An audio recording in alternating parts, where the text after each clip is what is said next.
ప్రియ శ్రోతలు, ఈ రోజున మన వాక్యపాఠం యాకోబు పత్రిక 2వ అధ్యాయం 1 నుండి 9వ వచనం వరకు. సావధానంగా వినండి. దేవుడు మన విశ్వాసమేపాటిదో పరీక్షిస్తాడు. ఇతరులతో మన సంబంధం, వారి పట్ల మన వైఖరులు ఎలా ఉన్నాయో దేవుడు పరీక్షించగోరుతున్నాడు. ధనికుల పట్ల, బీదల పట్ల, ప్రతి ఒక్క మనిషి ఎడల మన వైఖరులు ఎలా ఉన్నాయో దేవుడు పరీక్షిస్తాడు. దేవుడు దరిద్రాన్ని తొలగిస్తాడు. అంతేకాదు, ఐశ్వర్యం వల్ల కలిగే దుష్ఫలితాలను కూడా దేవుడు వ్యతిరేకిస్తున్నాడు. దారిద్ర్య నిర్మూలన కోసం ప్రజానాయకులు ప్రయాసపడతారు నిజమే, కాని దేవుడు దారిద్ర్యాన్ని ఎదిరించే విధానం వేరు. దారిద్ర్యం శాపం కాదు, ఐశ్వర్యం ఆశీర్వాదము కాదు. ఈ రెండూ విశ్వాసులకు పరీక్షలే. అందుకే ఆగూరు తన ప్రార్థనలో సామెతలు 30వ అధ్యాయం 8వ వచనంలో అన్నాడు, పేదరికమునైనను ఐశ్వర్యమునైనను నాకు దయచేయకు. అతి బీదరికము, అమితమైన ఐశ్వర్యము గలవారు దేవుని మాట వినిపించుకోరు. యేసు ప్రభువు బీదతనాన్ని చిన్నచూపు చూడలేదు. ఆయన ఒక నిరుపేద కుటుంబంలో జన్మించాడు. నక్కలకు బొరియలున్నాయి, ఆకాశ పక్షులకు గూళ్ళు ఉన్నాయి, గాని నాకు తలవాల్చుకోవడానికి స్థలం లేదు అన్నాడు యేసు ప్రభువు. 5,000 మందికి ఆహారం పెట్టడానికి ఒక బీద పిల్లవాడి దగ్గర నుండి 5 రొట్టెలు 2 చేపలు చేబదులు అడిగి తీసుకున్నాడు. ఆయన పుట్టిన పశులపాక మరొకరిది. ఆయన పేతురు దోనెను వాడుకున్నాడు. ఆయన ఐశ్వర్యము గల కుటుంబంలో పుట్టలేదు. ఒక సత్యాన్ని దృష్టాంతీకరించడానికి ఎవరినో ఒక నాణెం కోసం అడిగి తీసుకున్నాడు. ఆయన దగ్గర ఒక్క నాణెం కూడా లేదు. యెరూషలేములో విజయ ప్రవేశానికి ఒక గాడిద కావలసి వచ్చింది. దాన్ని కూడా అరువు తెచ్చుకోవలసి వచ్చింది. పస్కా పండుగను ఆచరించడానికి ఒక ఇంటి గదిని అడిగి తీసుకొని వాడుకున్నాడు. చివరికి ఆయన చనిపోవటానికి కూడా బరబ్బా కోసం తయారై ఉన్న సిలువను ఆయన వాడుకున్నాడు. ఆయనను ఉంచిన సమాధి కూడా అరిమతయ్య యోసేపుది. పేదరికం ఎవరికీ సంతోషమనిపించదు, అది శాపమే. ఈ శాపాన్ని యేసు అనుభవించాడు. అలాగే ఐశ్వర్యం కూడా శాపమే కాగలదు అని యాకోబు భక్తుడు తన పత్రికలో చెబుతున్నాడు. 1 తిమోతి 6వ అధ్యాయం 10వ వచనంలో పౌలన్నాడు, ధనాపేక్ష అన్ని కీడులకు మూలం. పౌలు, యాకోబు ఈ అంశంలో పూర్తిగా ఏకీభవిస్తున్నారు. మత్తయి సువార్త 6వ అధ్యాయం 19వ వచనంలో ప్రభువేమన్నాడు, భూమి మీద మీ కొరకు ధనమును కూర్చుకొనవద్దు, ఇక్కడ చిమ్మెట తుప్పు తినివేస్తాయి, దొంగలు కన్నము వేసి దొంగిలుతారు. ఆగూరు ప్రార్థనలో సమతౌల్యముంది. అతి పేదరికం శాపం, అమితమైన ఐశ్వర్యం శాపం. డబ్బును బట్టి, వారి అంతస్తు, పలుకుబడిని బట్టి మనుషులను అతిగా గౌరవించకూడదు. ఆర్థిక దారిద్ర్యాన్ని బట్టి ఎవరినీ కించపరచకూడదు, తృణీకరించకూడదు. ధనికులను దోచి బీదలకిచ్చే కార్యక్రమం కాదిది. ఇప్పుడు యాకోబు పత్రిక 2వ అధ్యాయం 1వ వచనం నుండి వినండి. నా సహోదరులారా, మహిమాస్వరూపి అయిన మన ప్రభువైన యేసుక్రీస్తును గూర్చిన విశ్వాస విషయములో మోమాటము గలవారై ఉండకండి. ఎలాగనగా, బంగారు ఉంగరము పెట్టుకొని ప్రశస్త వస్త్రములు ధరించుకున్న ఒకడు మీ సమాజ మందిరములోనికి వచ్చినప్పుడు మురికి బట్టలు కట్టుకొన్న దరిద్రుడు లోపలికి వచ్చిన ఎడల మీరు ప్రశస్త వస్త్రములు ధరించుకున్న వానిని చూచి సన్మానించి, నీవిక్కడ మంచి స్థలమందు కూర్చో అని చెప్పి, ఆ దరిద్రునితో, నీవిక్కడ నిలువు, లేక ఇక్కడ నా పాదపీఠమునకు దిగువన కూర్చో అని చెప్పిన ఎడల మీ మనస్సులలో భేదములు పెట్టుకొని మీరు దురాలోచనలతో విమర్శ చేసిన వారవుతారు గదా. గమనించండి, ప్రభు అయిన యేసుక్రీస్తు ఆయన మహిమాస్వరూపి. యాకోబు స్వయాన యేసుక్రీస్తుకు తమ్ముడు ఈ మాట అంటున్నాడు. యేసుక్రీస్తు ప్రభువు మహిమాస్వరూపి. యేసుక్రీస్తునందు విశ్వాసుల మధ్య తరతమ భేదాలుండవు. క్రీస్తునందలి సహోదరత్వము ఎంతో సన్నిహితమైనది. అందరికీ యేసుక్రీస్తు జ్యేష్ఠ సోదరుడు. అందరూ ఆయనకు తమ్ముళ్ళు చెల్లెండ్లు. అందరిలో యేసుక్రీస్తు వ్యాపించి ఉన్నప్పుడు ఇంక భేదాలెక్కడివి? లేవియకాండం 19వ అధ్యాయం 15వ వచనం, అన్యాయపు తీర్పు తీర్చకూడదు, బీదవాడని పక్షపాతము చూపకూడదు, గొప్పవాడని అభిమానించకూడదు, న్యాయమును బట్టి నీ పొరుగువానికి తీర్చాలి. సీమోను పేతురుకు యొప్పేలో దర్శనం కలిగిన తరువాత కొర్నేలి ఇంటిలో పేతురు ప్రసంగిస్తూ అన్నాడు, దేవుడు పక్షపాతి కాడు. ఆ రోజుల్లో యూద క్రైస్తవులు కూడి వచ్చే స్థలానికి సమాజ మందిరము అని పేరు. యూదులు శనివారం నాడు కూడుతారు, క్రైస్తవులు అదే సమాజ మందిరంలో ఆదివారం నాడు ఆరాధన కొరకు కూడుతూ ఉంటారు. ఇది వారు చేసుకున్న ఏర్పాటు. చేతి వేళ్లకు ఉంగరాలు పెట్టుకున్న ధనికుడు ఆరాధనకు వస్తాడు. అదే సమయంలో ఒక కటికి బీదవాడు ఆరాధన స్థలానికి వస్తాడు. కొందరు కళ్ళు మూసుకొని ప్రార్థిస్తారు, కొందరైతే కళ్ళు తెరిచి అందరి దుస్తులను పరిశీలిస్తుంటారు. ధనవంతుల ఆడంబరం, షోకు అందరినీ ఆకర్షించడానికే.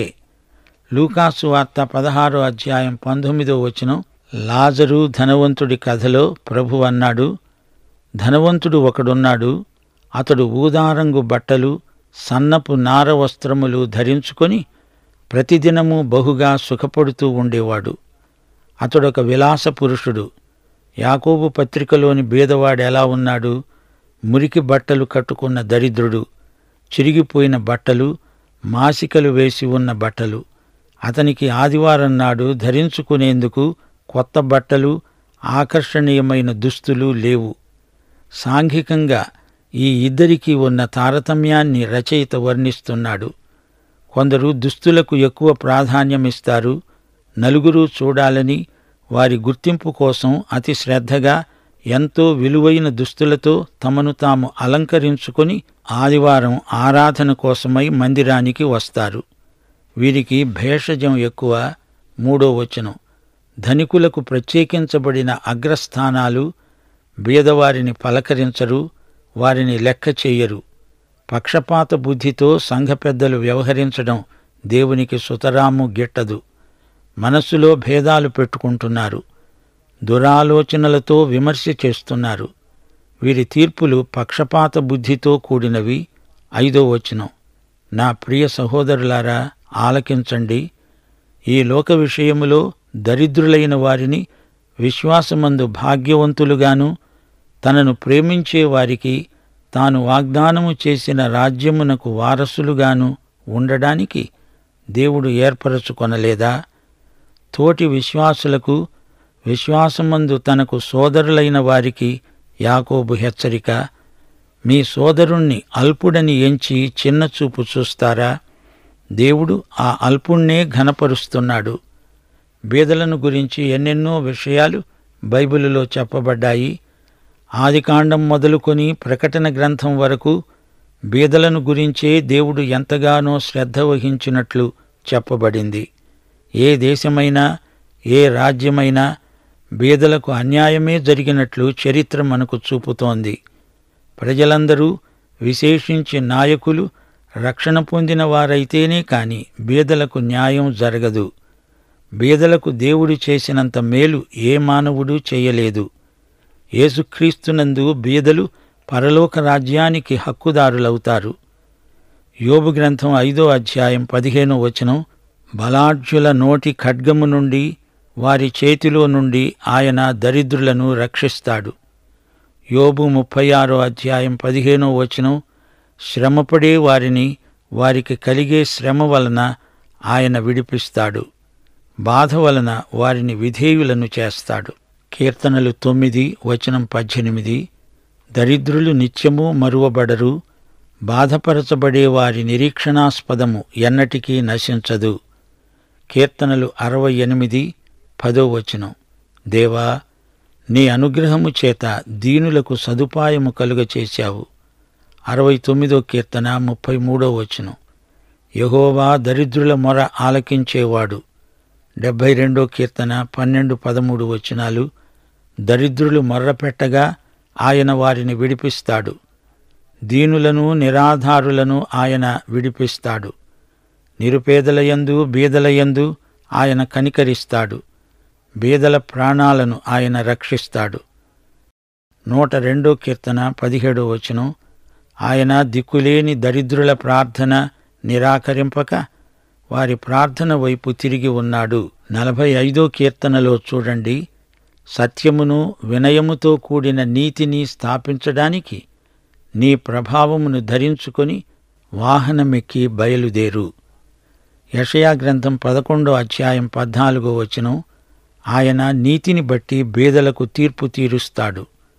భూనివాసులలో దీనులైన వారికి యథార్థముగా విమర్శ చేస్తాడు. ధనికులు బీదలను అణగద్రొక్కుతూ ఉంటే దేవుడు చూస్తూ ఊరుకోడు. బీదల పక్షాన ధనికులపై ఆయన కఠిన చర్య తీసుకుంటాడు. బీదలైనా క్రీస్తునందు ఆధ్యాత్మికంగా సంపన్నులు కాగలరు. అదే దీనులకు దరిద్రులకు గొప్ప ఆదరణ. యాకోబు పత్రిక 2వ అధ్యాయం 6వ వచనం. ధనికులారా, మీరు బీదలను సరిగా చూడండి. సంఘ పెద్దలు, మీరు దరిద్రులను అవమానిస్తారు. ధనవంతులు మీ మీద కఠినముగా అధికారము చూపుతారు. మిమ్ములను న్యాయసభలకు ఈడ్చుకుపోయేవారు వీరే కదా. మీకు పెట్టబడిన శ్రేష్టమైన నామమును దూషించేవారు వీరే కదా. నీవలె నీ పొరుగువాణ్ణి ప్రేమించు అనే లేఖనములో ఉన్నట్టి ప్రాముఖ్యమైన ఈ ఆజ్ఞను మీరు నెరవేర్చిన ఎడల బాగానే ప్రవర్తించిన వారవుతారు. మీరు పక్షపాతము గలవారైతే ధర్మశాస్త్రము వలన అపరాధులని తీర్చబడి పాపము చేసిన వారవుతారు. ఎవరు అధికారంలో ఉన్నా బీదలకు శుష్క వాగ్దానాలు చేస్తారు, శూన్యహస్తాలు చూపుతారు. కాని ప్రభువు వాగ్దానం గొప్పది. బీదలైన మీరు ధన్యులు, పరలోక రాజ్యం మీది. చిన్న మంద రేపు రాజ్యమేలబోతోంది. దేవుని రాజ్యంలోనే బీదలకు న్యాయం చేకూరుతుంది. దేవుడు బీదల పక్షాన ఉన్నాడు. బీదలు విశ్వాసులైనప్పుడు దేవుని నామము వారికి పెట్టబడింది. యేసు ప్రభువు ఇంటి పేరు వారికి వచ్చింది. బీదలను హింసిస్తే దేవుణ్ణి హింసించినట్లే. ధర్మశాస్త్రం బీదలని ధనికులని భేదం చూపదు. పక్షపాతం శిక్షార్హమైన నేరం. యాకోబు తన పత్రికలో ఈ విషయాన్ని ఖండితంగా ప్రబోధిస్తున్నాడు. ప్రియశ్రోతలు వింటున్నారా? పక్షపాతం అనే దుర్గుణం క్రైస్తవంలో ఏ కోశాన కనిపించదు, కనిపించకూడదు. యూదుడని, అన్యుడని, గ్రీసు దేశస్థుడని, సిథియనుడని, స్వతంత్రుడని, బానిస అని, స్త్రీ అని, పురుషుడని ఏ భేదము లేదు. దేవుని సంఘమందు తరతమ భేదాలు ఉండవు. దేవుని సంఘమందలి ఆధ్యాత్మిక ఆకర్షణ ఇదే, సమత, మమత. ఈ సంఘ శరీరానికి శిరస్సు క్రీస్తే. యేసుక్రీస్తు మనస్సు నిష్పాక్షికమైనది. సంఘంలో అందరూ సహోదరీ సహోదరులు. అందుకే ఈ అధ్యాయం ఆరంభంలో రచయిత నా సహోదరులారా అంటూ అందర్నీ ఆప్యాయంగా సంబోధిస్తున్నాడు. ఆరాధన స్థలంలో ధనికులని బీదవారని భేదం అసలు ఉండకూడదు. దేవుని ఆలయంలో మనుషులను కొందరిని గౌరవించి మర్యాద చేయడం, మరికొందరిని కించపరచడం మంచిది కాదు. పక్షపాత వైఖరి ఉంటే అది దేవుని సంఘం ఎలా అవుతుంది? మనిషికి ఎట్టి శీలము నైతిక విలువలు లేకపోయినా ధనవంతుడని అతి మర్యాద చేయడం తప్పు. ఎవరికి గౌరవమో వారికి ఎంతవరకు గౌరవించాలో అంతవరకు మాత్రమే. వ్యక్తులను అంతగా గొప్ప చేసి మాట్లాడకూడదు. మనిషికి ఉన్న ఆస్తిపాస్తులను బట్టి, అతనికున్న హోదాను బట్టి ఊరికే పొగడడం మంచిది కాదు. అలనాడు ఇశ్రాయేలీయులు బంగారు లేగదూడను దేవునికి బదులుగా తెచ్చిపెట్టుకున్నారు. వ్యక్తి పూజ దానితో సమానమే. మనస్సులో భేదాలు, దుర్విమర్శలు, దురాలోచనలు సంఘంలో ఉండడానికి వీల్లేదు. మనుషులలో పక్షపాతం విద్వేషానికి, కార్పణ్యానికి, కావేశాలకు దారితీస్తుంది. మన విశ్వాసం, ప్రేమ మహిమాస్వరూపి అయిన యేసుక్రీస్తుకే చెందుతాయి. ఈ లోకములో దరిద్రులైన వారు విశ్వాసమందు భాగ్యవంతులు. వారే దేవుని రాజ్య వారసులు. అలనాటి పరిసయ్యులు బీదలను నిర్లక్ష్యం చేసేవారు. రోమాపత్రిక 13వ అధ్యాయం 7వ వచనం ఈ సందర్భంలో మనం జ్ఞాపకం చేసుకోవాలి. ఎవనికి పన్నో వానికి పన్ను, ఎవనికి సుంకమో వానికి సుంకము చెల్లించండి. ఎవని ఎడల భయముండాలో వాని ఎడల భయము, ఎవని ఎడల సన్మానముండాలో వాని ఎడల సన్మానము కలిగి ఉండి అందరికీ వారి వారి రుణాలు తీర్చండి. మనిషి సౌశీల్యాన్ని గుర్తించి ప్రోత్సహించడం మంచిదే కాని ముఖస్థుతి ఆధ్యాత్మిక లక్షణం కాదు. సంఘంలో సోదరుల మధ్య ఎట్టి వివక్షత ఉండకూడదు. విభేదాలుండడం సంఘానికి క్షేమం కాదు. మనిషి వేషభాషలకు, అతని వ్యక్తిత్వానికి, అతని ధనానికి అధిక ప్రాముఖ్యమిచ్చి పొగడకూడదు. మంచి విలువైన బట్టలు వేసుకొని, వేళ్లకు మేలిమి బంగారపు ఉంగరాలు పెట్టుకొని దర్జాగా వస్తున్న మనిషికి ఎందుకంత గౌరవమిస్తారు? వేషానికి ఘనత చూపుతారెందుకని? అతనికి అగ్రపీఠమా? బీద వ్యక్తిని ఎక్కడో ఒక మూలన నిలవబెడతారా? కూచోటానికి సరైన కుర్చీ కూడా చూపించరే. సంఘంలో పదవులు కూడా ధనికులకే కట్టబెడతారు. అసూయ, మత్సరం, పక్షపాతం మనసులో పెట్టుకుని తీర్పు తీరుస్తారు గదూ. దేవుని సంఘం దేవుని రాజ్యానికి ప్రతినిధిగా వ్యవహరించాలి. విశ్వాసం విషయంలో మొహమాటం ఉండకూడదు. నా ప్రియ సహోదరులారా, నా మాట వినండి. దేవుని ఏర్పాటు విధానం గుర్తించండి. విశ్వాసమందు భాగ్యవంతులు లోకం దృష్టిలో దరిద్రులే కావచ్చు. వీరు దేవుని రాజ్యానికి వారసులు, దేవుణ్ణి ప్రేమిస్తారు. వీరు దేవుని వాగ్దానాన్ని పొందినవారు. మహిమాస్వరూపి ఎదుట ఈ లోకంలోని అంతస్తులు, కృత్రిమ గౌరవాలు నిలవవు. మహిమాస్వరూపి అయిన ప్రభువు సన్నిధిలో అందరూ సమానమే. హెచ్చు తగ్గులుండవు, భేదాలుండవు.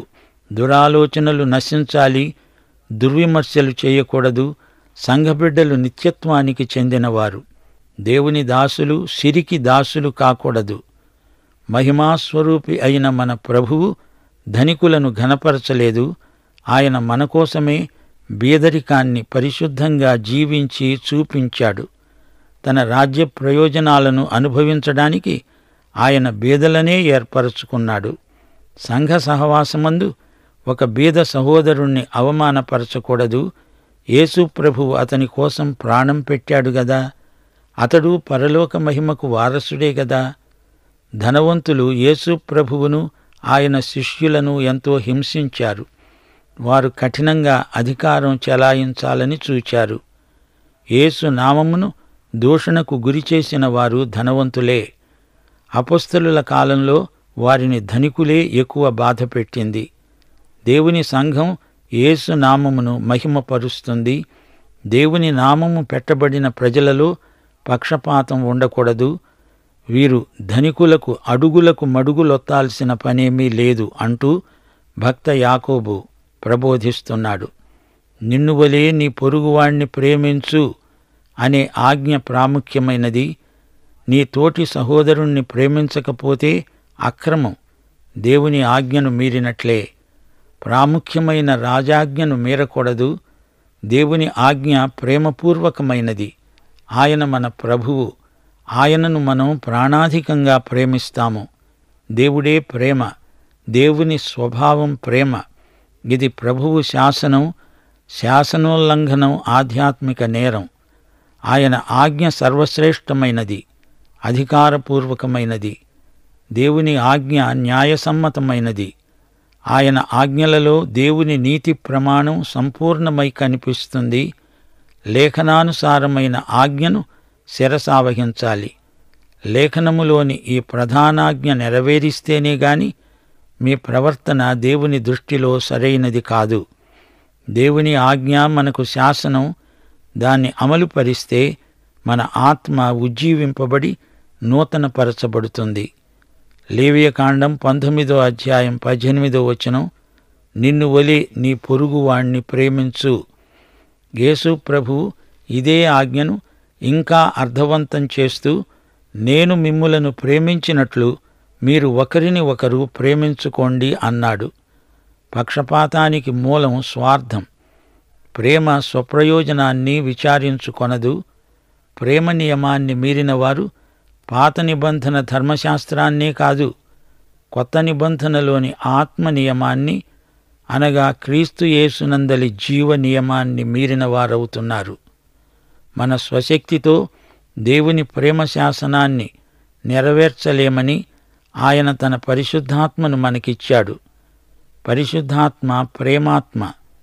విశ్వాసులారా, మహిమాస్వరూపి అయిన యేసుక్రీస్తునందలి మీ విశ్వాసం మొగమాటం లేనిది, నిష్పాక్షికమైనది. దేవునికి స్తోత్రం. పాఠం సమాప్తం.